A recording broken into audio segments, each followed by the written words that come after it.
क्या आपने कभी किसी राजा को देखा है जो एक चोर को पकड़ने के बाद उसे सजा देने की बजाय माफ कर दे? आखिर कौन था वो चोर? क्या चोर के पास ऐसा कोई रहस्य था जिससे राजा तक घबरा गया, या फिर ये कोई बड़ी साजिश थी जो पूरे साम्राज्य को हिला सकती थी? आज की इस रहस्यमयी कथा में हम आपको बताएंगे वो चौंकाने वाली कहानी जिसमें एक चोर अकेले पूरी राजधानी को लूट लेता है, और जब पकड़ा जाता है तो राजा विक्रमादित्य खुद चौंक जाते हैं, और अंत में जो फैसला होता है वो इतिहास में मिसाल बन जाता है। राजा विक्रमादित्य की राजधानी उज्जैनी एक समृद्ध और सुरक्षित नगर था। यहाँ कानून का राज्य था, पहरेदारों की चौकसी हर गली तक फैली हुई थी। लेकिन एक दिन कुछ अजीब होने लगा। एक एक करके अमीर व्यापारियों के घर लुटने लगे, बिना किसी सुराग के, बिना कोई ताला टूटे।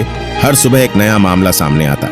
राजा को सूचना मिली, महाराज, राजधानी में कोई ऐसा चोर है जो मानो अंधेरे में घुल जाता है।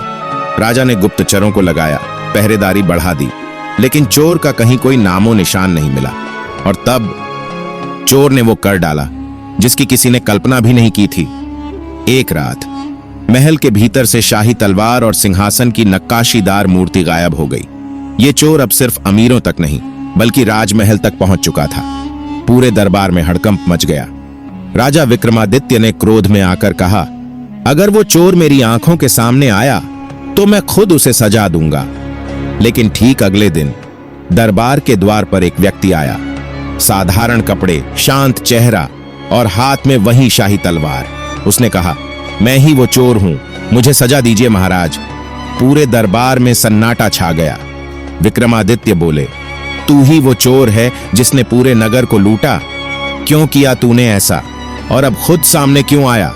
चोर बोला, महाराज, मैंने ये सब किसी स्वार्थ के लिए नहीं किया।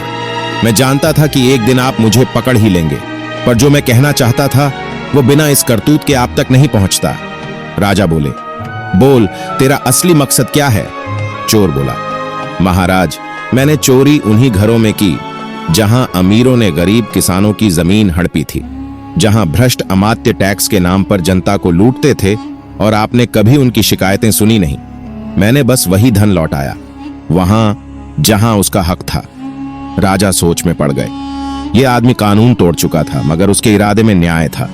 क्या एक चोर जिसने कानून तोड़ा लेकिन अन्याय को उजागर किया, उसे दंड देना उचित है? राजा ने अमात्यों से पूछा, क्या तुम सब जानते थे कि जनता पीड़ित है? कोई उत्तर नहीं आया, और अब राजा के सामने थी सबसे कठिन परीक्षा।